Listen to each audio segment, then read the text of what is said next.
Hindi film industry यानी बॉलीवुड को लेकर आए दिनों भाई भतीजावाद और कास्टिंग काउच के आरोप लगते रहते हैं। अभिनेता सुशांत सिंह राजपूत की मौत के बाद कहा गया था कि इंडस्ट्री के कुछ लोग उनके पीछे पड़े थे और उनका करियर तबाह करना चाहते थे। अब मलयालम फिल्म इंडस्ट्री को लेकर भी कुछ ऐसा ही बड़ा खुलासा हुआ है। मलयालम फिल्म इंडस्ट्री में महिलाओं की स्थिति बहुत बदतर है। इसे कुछ पुरुष निर्माता, निर्देशक और अभिनेता नियंत्रित करते हैं। वही तय करते हैं कि किसे काम दिया जाए और किसे नहीं। ये किसी का भी करियर बर्बाद कर सकते हैं। ऐसा मैं इसलिए कह रहा हूं क्योंकि इसका खुलासा न्यायमूर्ति के हेमा समिति की रिपोर्ट में हुआ है।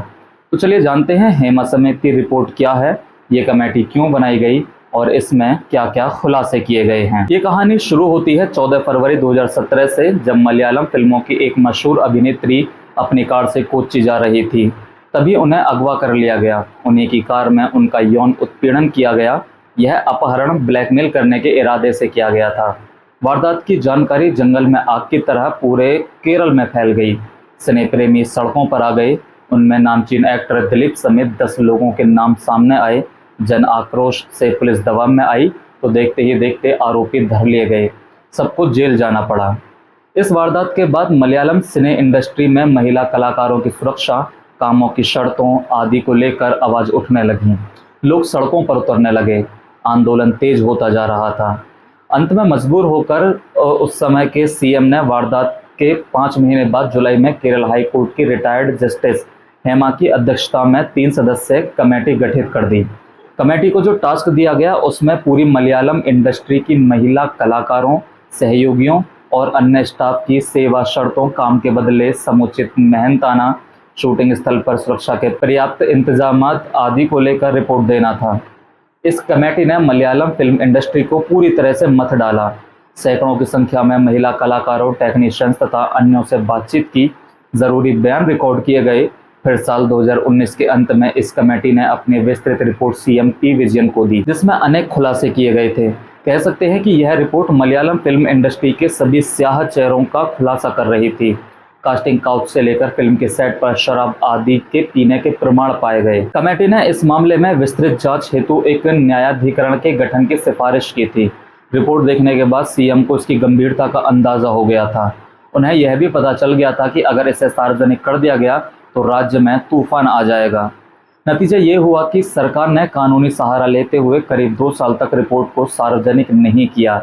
अनेक संगठनों की मांग के बावजूद सरकार ने विधानसभा में स्पष्ट कहा कि इस रिपोर्ट के सार्वजनिक करने से लोगों की निजता का उल्लंघन होगा। आक्रोश को ठंडा करने के लिए राज्य सरकार ने जनवरी 2022 में एक पैनल गठित किया, जिसने कुछ महीनों बाद ही अपनी रिपोर्ट सरकार को पेश की।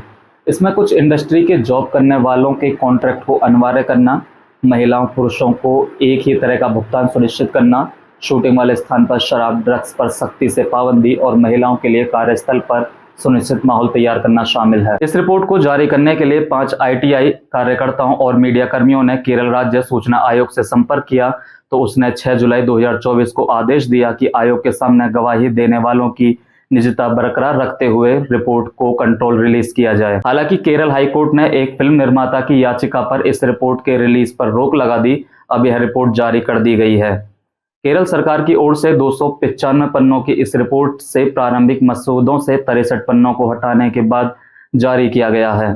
इसमें कहा गया है कि निर्देशकों, निर्माताओं और अभिनेताओं समेत 15 बड़े शॉट्स से जुड़े एक पुरुष समूह का पता चला है। यही पावर ग्रुप तय करता है कि इंडस्ट्री में किसे रहना चाहिए और किसे फिल्मों में काम देना चाहिए। रिपोर्ट कहती है कि स्टडी के दौरान समझा गया कि मलयालम फिल्म इंडस्ट्री को लेकर कुछ शक्तिशाली पुरुष नियंत्रित करते हैं। वे फिल्मों में काम करने वालों पर हावी रहते हैं। निर्माताओं, निर्देशकों और अभिनेताओं के इस शक्तिशाली समूह को माफिया कहा गया है क्योंकि वे अपने खिलाफ आवाज उठाने वालों का करियर बर्बाद करने की ताकत रखते हैं। इस रिपोर्ट के अनुसार मलयालम सिनेमा में महिलाओं के प्रति गलत नजरिया भी देखने को मिला। मलयालम इंडस्ट्री में कास्टिंग काउच सिंड्रोम की भी इसमें पुष्टि की गई है।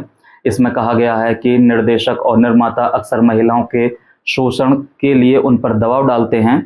जो महिलाएं इन निर्माता, निर्देशकों की शर्तों से सहमत हो जाती हैं उन्हें कोड नाम दिया जाता है। फिल्मों में भूमिका के लिए अपनी ईमानदारी के साथ समझौता करने वाली ऐसी कई महिलाओं के इसमें बयान सामने आए हैं।